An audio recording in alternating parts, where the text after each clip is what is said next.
On the highway, if you can call it an occasion, but it was a traffic stop back in November, and the unique thing about the traffic stop was and is that it solved two brutal capital murder cases before the police even knew that they happened.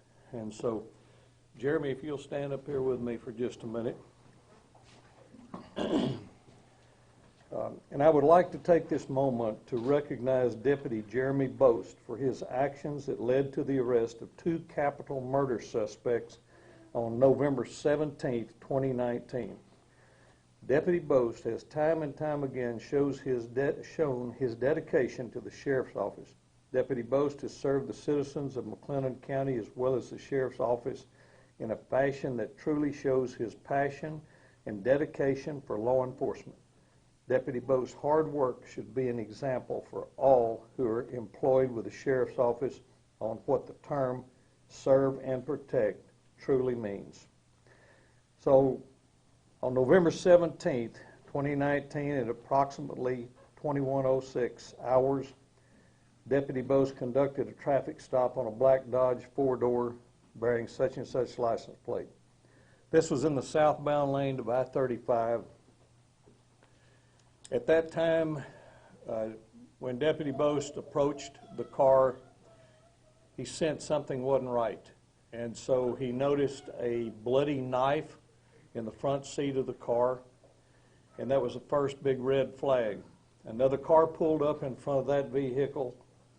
Another female driving that approached Deputy Boast, and he talked to that individual.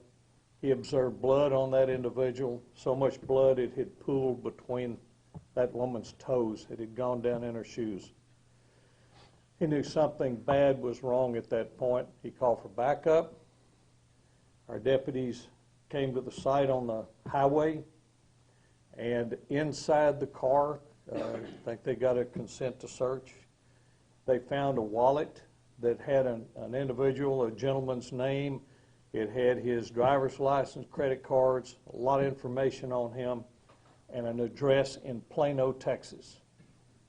So they checked the registration on the cars. One of the cars was registered to this individual. The other car was registered to a lady that lived in Plano, Texas. So at that point, based on what they saw, the bloody knife, the blood on the other individual, the two cars that were registered out of Plano, the wallet with all the information coming back to this gentleman, they contacted the Plano Police Department to do a welfare check on these two people. Very, very sad, sad situation. Both of these individuals, the man and the lady in Plano, were in their 70s. Both of them had been brutally slaughtered. Multiple stab wounds, their throats slit, a horrible murder scene. The Plano police got back with our guys on the side of the road. They made the arrest. They interrogated these individuals. They basically solved two horrible murder cases that night before anyone even knew that they had happened.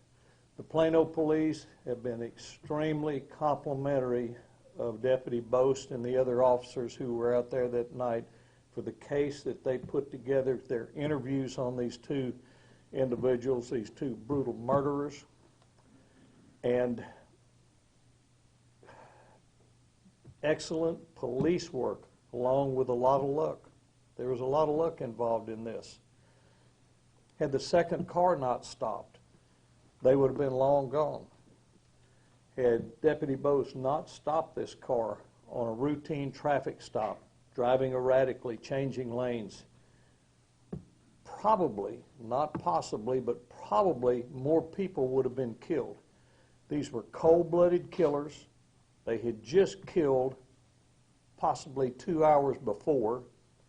They came down here, shopped at Hewitt after the murders like nothing ever happened. You don't get any more cold-blooded than that. So had he not made this traffic stop, these two scumbags that were cruising down the highway after a brutal murder, they didn't even have the wherewithal to clean the knife off for themselves, you know. Who knows why, but they didn't. Thank goodness they didn't, because those are red flags.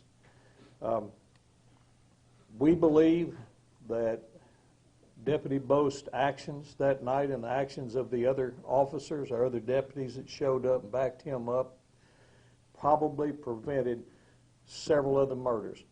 These people had no conscience. They were psychopaths. They were cold-blooded killers.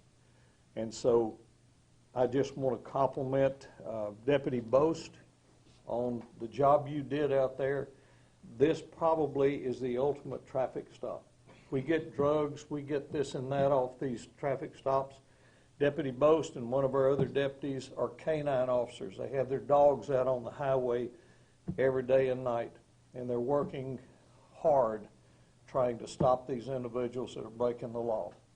And so because of that, we're seizing drugs, we're seizing contraband of all kinds of illegal weapons, plus people that are wanted. We're locking them up. This, to me, is the ultimate traffic stop. I've never heard of one that's any better. Hopefully, it would be nice if someday we do, but that is going to be hard to beat. And it's just a wonder that it happened this way. And thank you so much for the job you've done for this department and the citizens of McLennan County. And thank all of our deputies for being on the front line out there like they are, putting their life on the line every day and every night. Thank y'all for doing that. Thank you so much.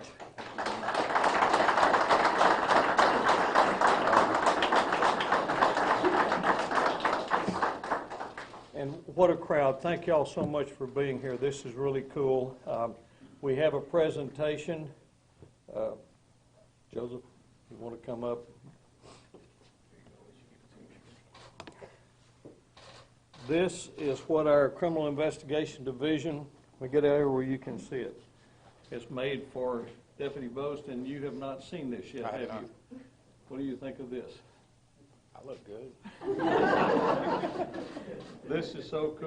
It's got the newspaper article. It has a picture of Deputy Bose with the dog, and it is a keepsake that you can keep from here on out. And I can't tell you how proud we are of you and the job that you do for all of us. Thank you very much, sir. Thank you.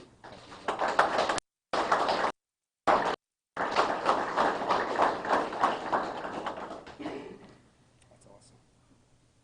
Okay, you got to get a speech. If I would have known ahead of time, maybe I would have written something that sounded halfway intelligent. But it was luck, like the sheriff said. It was all luck. I was right place, right time. Saw some things that stood out to me. My corporal arrived on scene because I wasn't answering the radio. I had a major issue with my car. All power went down. It was just one of those weird nights. I lost all radio contact, and so he came to check on me, and I told him something's not right. And come to find out, there was two things not right.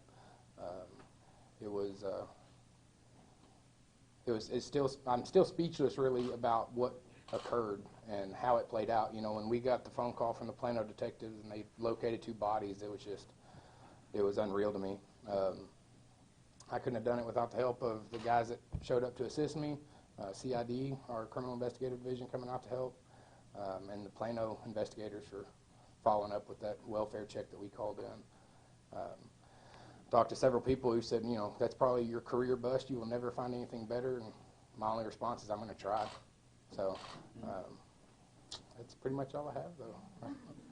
Jeremy, we've heard the facts and we've reported all the things that we could get in the mugshots and what happened and stuff.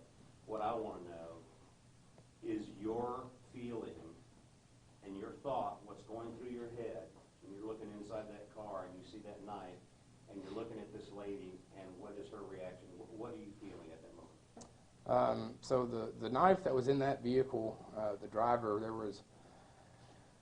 she had zero care about anything going on. I told her, that I'd located a bloody knife, and she's okay. She didn't really have a reason to it. All I thought was somebody got hurt. Didn't know who, but somebody got hurt. The way the blood was all over the blade of that knife. And then when the second vehicle stopped and the female got out and spoke with myself and my corporal, it was still, we told her that, hey, we've got your friend detained, and she said, oh, is this about what happened in Plano? And I was thinking, man, something did happen, and we ended up seeing the blood, or what looked like blood, on her jacket. She said that it was hers and that she had got cut, and so we went ahead and detained her just to make sure. And when I talked to her, I asked her, I said, listen, I just want to know who got cut. And when she said everybody, it kind of sent chills down my spine, kind of like, man, this is maybe something bigger than I expected. And it turns out, again, it was.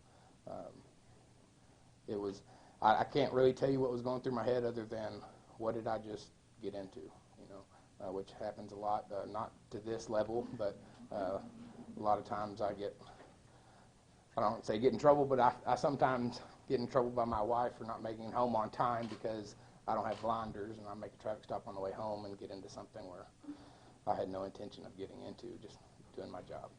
So. Jeremy, we did a profile on you when you became the canine officer. Can you tell us a little bit of your resume, where you came from, how long you've been in law enforcement, stuff like that? I started my law enforcement career in 2011. I started in McGregor. They hired me after the academy, after I put myself in the law enforcement academy here at MCC. I worked there for a little over 4 years, where I became a canine handler. The sheriff's office hired myself and my canine Kilo, from McGregor to fill an open slot that they had here, and that's when we did the interview here, and I've just been rocking along since 2011. It takes a while to comprehend what happened, I'm assuming. I've never arrested 2 murder suspects, but I'm assuming it takes a little while to comprehend. After the chain of events and, Plano authorities upgraded charges to capital murder, looking back on all of it, what's your takeaway? I hope that it never happens to anybody else. But if it does, I hope that we're able to stop them. I hope we catch them before it happens, if it does. And if it doesn't, I hope we're able to catch them after. The coolest thing, I say it's cool, there's nothing cool about what happened, but the neatest thing for me was getting to book the 2 subjects that I'd already arrested into the jail. I got to add on their capital murder charges. The Plano detectives allowed me to confirm on the warrants and enter them into the system. So that was neat for me. Kind of got to see it from start to finish, Yeah, that's all I can really say. I want to go back to the scene on the... I wish y'd have given me some time so I could have wrote something. People always ask us, what are we going to ask? It's better that we don't say it, so we can just get it off the cuff. I'm just interested, just for myself, you get the call back from Plano PD, we got 2 murdered people, and you're standing there with the ladies? Yes, the subjects. Well, I'm not standing with them. They're in the back of 2 units. What's your feeling at that moment that you get the call back? So my corporal was making all the phone calls for me, and when when his phone rang and he said, "Hey, it's Plano again," and I was thinking, "Oh," and I saw the look on his face, and it just felt like a head rush of emotion. I was happy. I was excited. I was angry, very angry. I remember being angry just at the fact that so I knew that the registered owners were 2 elderly people. I was always a grandmother's, grandfather's boy kind of thing, and so it really upset me. But I was super happy that they're already wearing our special bracelets that we hand out to people sometimes. And like I said, I was so thankful that we caught them before they were able to make it down to the border. Jeremy, is it safe to say that this is why you became a law enforcement official? Hands down, definitely. When I started, it was you get to drive a fast car and carry a gun. And, man, I really hope I get to help somebody. And I actually feel like I've done some kind of difference in this career. The family members reached out on their own to me, and it was a short conversation, but most of it was just crying, thanking me for making the traffic stop. And I told them it was just luck. And they said, well, they had a lot of time. There was a lot of people from here and there that had the same opportunity, but you took the chance. And it meant a lot to me that the family members reached out and were very thankful, even though they're having to deal with some stuff, with everything going on. But it meant a lot to me that the family members reached out, and it made me feel like I did something good in my career. Jeremy, one last question. Sheriff, this goes to you too, so it's going to be a big question. Jeremy kind of alluded to it, but if the sheriff's office hadn't stopped this one car and subsequent second car, what do you think would have happened? What do I think would have happened? Yeah. I think they probably would have killed some more people. I don't think there's any question about it. Anybody that got in their way for whatever reason, these people were extremely cold-blooded. They brutally slaughtered this elderly couple, defenseless couple, came down to Waco and started shopping at Walmart. So they showed no remorse whatsoever. And I think if Deputy Boast had not stopped them, they would have gotten further south, probably maybe across the border, and anyone that got in their way could have possibly been killed. Deputy Boast is extremely lucky that they didn't kill him. They probably realized that that would be a losing battle, and so we're very lucky there. But he had two cold-blooded killers stopped on the side of the road, and he didn't know it, but he acted appropriately, properly, and very efficiently, as a police officer should have.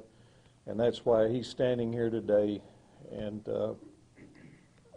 I can't thank him enough or praise him enough, as well as all of our deputies. I mean, this goes on day and night out on the highway and country roads, things that we're involved in. But this was just over the top. This was a horrible situation. And to be able to solve these two capital murders before the police even knew they happened is kind of unheard of. Jeremy, what about you?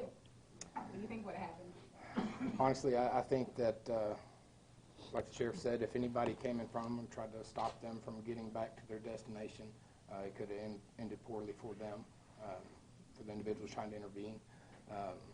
I think that they would have made it back to their destination and just disappeared for a very long time.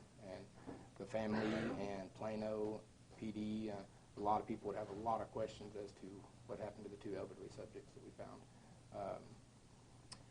You can what if all day long, but the fact is I'm super blessed and happy that I was able to make this traffic stop and answer a lot of questions that nobody even knew was going on at the time. So.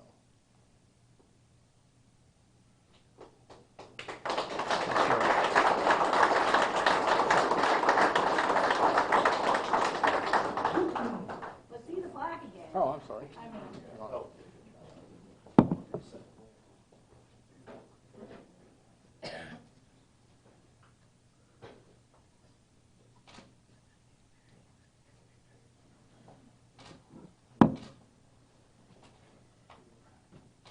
Appreciate it.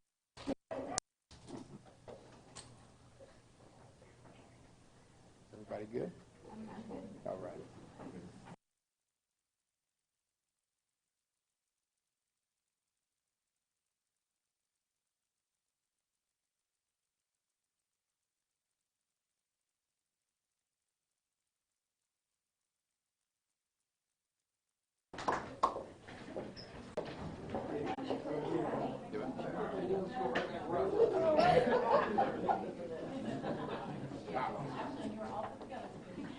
Oh, y'all in trouble. We gonna have a talk.